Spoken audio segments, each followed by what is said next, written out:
आ, जैसे कि हमारा टॉपिक ही अरिष्ट है और उसके बारे में सभी मेरे साथी लोगों ने बहुत कुछ बता दिया है, तो मैं मोटा माटी बताती हूँ पहले कि यदि कुंडली में अशुभ योगों के साथ चंद्रमा, सूर्य, पंचम भाव ये सब पीड़ित हैं तो अरिष्ट तेजी से फलित होता है।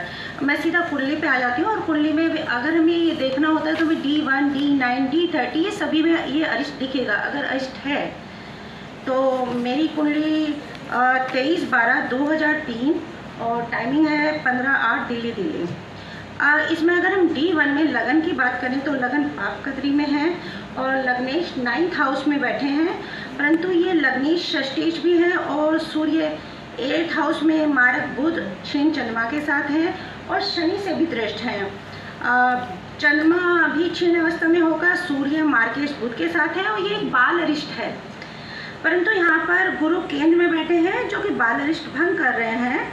अगर पंचम भाव की बात करें तो 12th लॉर्ड मंगल की दृष्टि है और पंचमेश बुध भी वक्री अवस्था में 8th हाउस में ही बैठे हैं और सूर्य क्षीण चंद्रमा से पीड़ित हो रहे हैं। तो यहाँ पर पंचम हाउस और पंचमेश दोनों ही पीड़ित हो गए हैं। जन्म दशा की बात करें तो दशा की केतु, राहु, शुक्र और जिनका संबंध 6th हाउस और 12th हाउस से बन रहा है।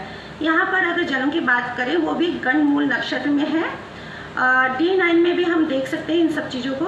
लगन मंगल से दृष्ट है, सूर्य चंद्रमा 6th हाउस में बैठे हैं और लग्नेश शनि भी वक्री अवस्था में 2nd हाउस में बैठकर 6th लॉर्ड बुध से दृष्ट हो रहे हैं। पंचम हाउस और पंचम लॉर्ड की बात करें तो राहु केतु एक्सिस में है और मंगल से दृष्ट है। साथ ही पंचमेश और पंचम भाव 12th लॉर्ड गुरु से भी दृष्ट हो रहे हैं। D30 में भी हम ये सब देख सकते हैं। लगन पर कोई पाप प्रभाव नहीं है, परंतु यहाँ पर लग्नेश 6 लॉर्ड हो गए हैं और नीच के हो गए हैं और साथ ही मंगल के साथ है। और पंचमेश की बात करें तो पंचमेश भी अष्टम भाव में जाकर शनि के साथ बैठकर पीड़ित हो गए और मंगल से भी दृष्ट है। ये अष्टमेश गुरु से भी दृष्ट हो रहे हैं। यहाँ पर सूर्य चंद्रमा यहाँ पर भी पीड़ित हैं शनि के द्वारा। इस कुंडली में बहुत सारे अरिष्ट योगों की बात करें तो स्वार्थ चिंतामणि धन अध्याय श्लोक नंबर 20 के अनुसार द्वितीय भाव द्वितीय दोनों पाप युक्त हों और पाप ग्रह इनमें से किसी एक को भी देखें तो व्यक्ति का जीवन अपनी कठिनाई से होता है। यह एक दरिद्र योग होता है। इस कुंडली में भी द्वितीय भाव में वक्री शनि बैठे हैं तथा 12th लॉर्ड मंगल से दृष्ट हैं और द्वितीय बुध भी अगर हम कहें तो 8th हाउस में बैठे हैं और सूर्य और क्षीण चंद्रमा से युक्त हैं। जातिका जब बहुत ज़्यादा छोटी थी तो इसके पिता को व्यवसाय में बहुत ज़्यादा लॉस हुआ था और इस कारण इस जातिका का पूरा जीवन आर्थिक कठिनाइयों का सामना करते हुए बीता। जातक तत्वम चतुर्थ विवेक अध्याय श्लोक नंबर 2 को भी इस कुंडली पे हम देख सकते हैं। चतुर्थेश बहुत से पाप गिरोह से युक्त हो तथा चतुर्थ स्थान का कारक भी इस प्रकार पाप गिरोह से युक्त हो तो मनुष्य अपने बंधुओं में सबसे हीन व अपमानित होता है।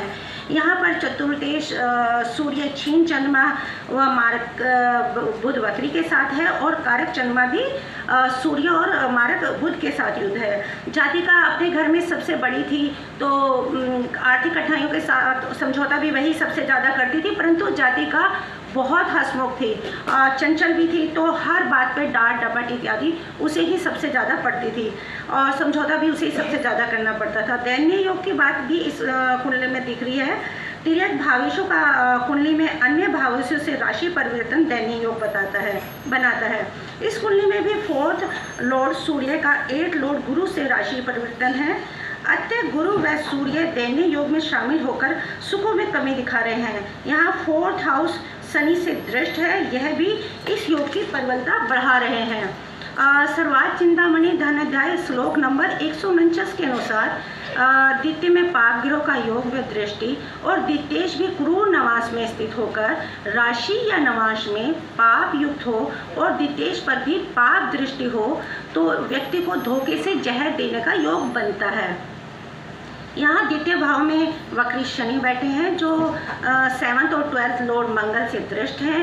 द्वितीय भी क्रूर नवास में है तथा राशि में सूर्य व क्षीण चंद्रमा से युक्त है और शनि से दृष्ट है।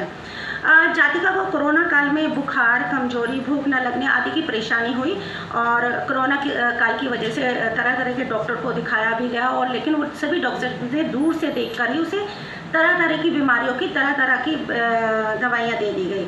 ये सब दवाइयों ने जातिका के लिए जहर का काम किया।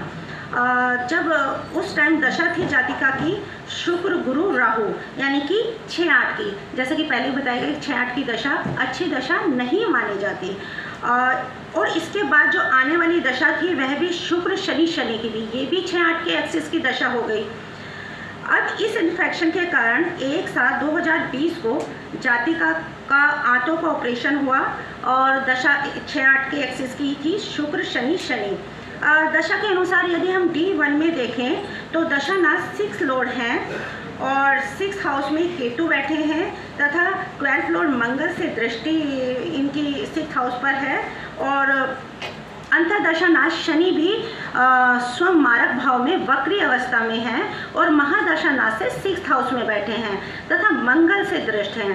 साथ ही मार्केश बुध व सूर्य व क्षीण चंद्रमा से भी पीड़ित हैं। ये सभी अरिष्ट और ऑपरेशन इत्यादि स्थिति को दिखा रहे हैं। D9 में अगर इस दशा को देखें तो यहाँ भी दशा अंतर्दशानाथ में जो 2/12 का एक्सिस है, यहाँ महादशा नाथ शुक्र 5th हाउस के स्वामी और 5th लॉर्ड हैं।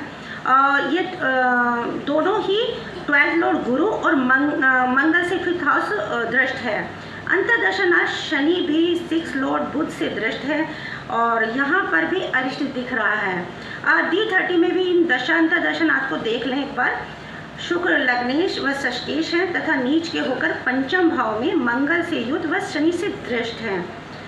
अंतर्दशा नाथ शनि भी 8th हाउस में बैठे हैं तथा 12th लॉर्ड मंगल से दृष्ट हैं और साथ ही 8th लॉर्ड गुरु से भी दृष्ट हैं। अतः महादशानाथ व अंतर्दशानाथ दोनों यहाँ पर बुरी तरह से पीड़ित हो गए, जो कि अरिष्ट को दिखा रहे हैं। जैसा कि इस जातिका का जो ऑपरेशन हुआ उसके बाद ये वेंटिलेटर पर चली गई और 6-8 की दशा में यदि ऑपरेशन इत्यादि कुछ ऐसा इलाज दिया जाता है तो उसके सफल होने के चांसेस बहुत कम होते हैं। 4/7/2020 को जातिका 4 दिन तक वेंटिलेटर पर रहने के बाद मोक्ष को प्राप्त हो गई। तब इसकी आयु थी 16 वर्ष 6 माह 9 दिन। जातिका की कुंडली में बाल अरिष्ट भंग तो गुरु ने कर दिया परंतु योग अरिष्ट से उसे नहीं बचा पाए। इस अरिष्ट को चंद्र कुंडली से भी देख सकते हैं। महादशानाथ शुक्र चंद्र लगन से 2nd हाउस यानी कि मारक भाव में बैठे हैं और अंतर्दशानाथ भी 7th भाव में बैठे हैं। 2 मारक भाव की दशा या अंतर्दशा हो तो जातक को मृत्यु या मृत्युतुल्य कष्ट मिल सकता है। और अगर हम गोचर की बात करें तो उस वक्त शनि का गोचर लगन के ऊपर ही था, लग्नेश के ऊपर ही था और ये शनि गोचर के जो शनि थे वो कुंडली के सूर्य, चंद्रमा, मंगल, बुध, शुक्र, शनि सभी को प्रभावित कर रहे थे और 8th लॉर्ड गुरु भी 8th हाउस में गोचर करते हुए इस कुंडली के सूर्य, चंद्रमा, बुध, गुरु, शनि सभी को प्रभावित कर रहे थे।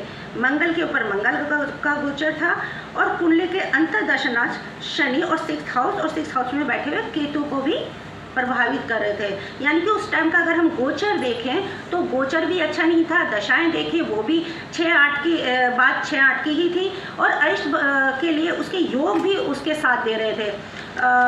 और यहाँ पर केंद्र में भी कोई शुभ ग्रह नहीं है एक गुरु के सिवाय जो उसे योग अरिष्ट तक तो ले गए बाल अरिष्ट से बचा के। तो ये सब हमें दिख रहा है, अरिष्ट इस तरीके से फलीभूत हुआ। धन्यवाद।